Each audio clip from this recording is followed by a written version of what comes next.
नमस्कार मु सी संजय आचार्य ITC claim आपण मैंने केमिति करि परिबे से विषय रे किछि कहबाकू चाहूँगी। जीएसटी रे आईटीसी क्लेम करबाकू हेले किछि कंडीशन अछि कि यस बहुत गुडे कंडीशन अछि।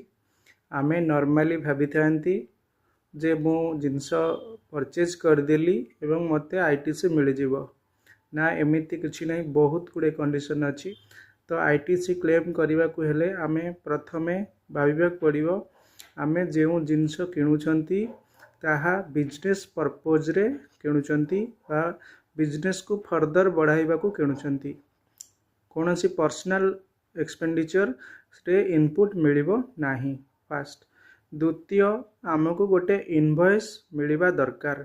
खाली जदि से सिस्टम रे बा सप्लायर कौन करिवो जदि तार सिस्टम रे रिटर्न भरीदेव ता सफिशिएंट नुह। आमे गोटे हार्ड कॉपी बा सॉफ्ट कॉपी जेन्युइन इनवॉइस आमे ताठरू रिसीव करिबा।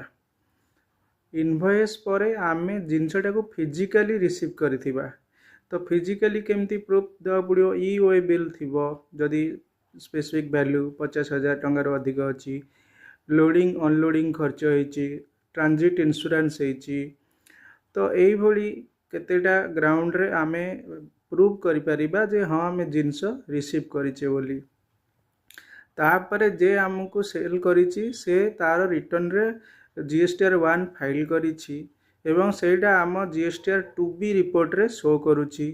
तापरे आमे सेही इनपुट को 3B रे क्लेम करिथिबा दरकार एवं ताको टाइमली क्लेम करिथिबा दरकार। गोटे वर्ष सरीबार मैक्सिमम गोटे पीरियड अच्छी up to next year September पर्यंत रिटर्न पर्यंत आमे ताको क्लेम कर देथिबा दरकार।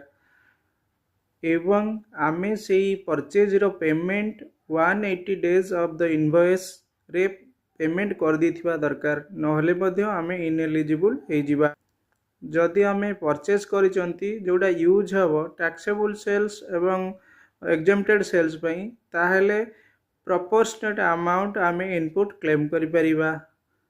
जदि आमे परचेज करिसंती किछिटा आइटम एमती अछि लाइक कार, बिल्डिंग बा इमूवेबल एसेट, सेथिरे आमे इनपुट क्रेडिट पाई परिबा नाही। धन्यवाद।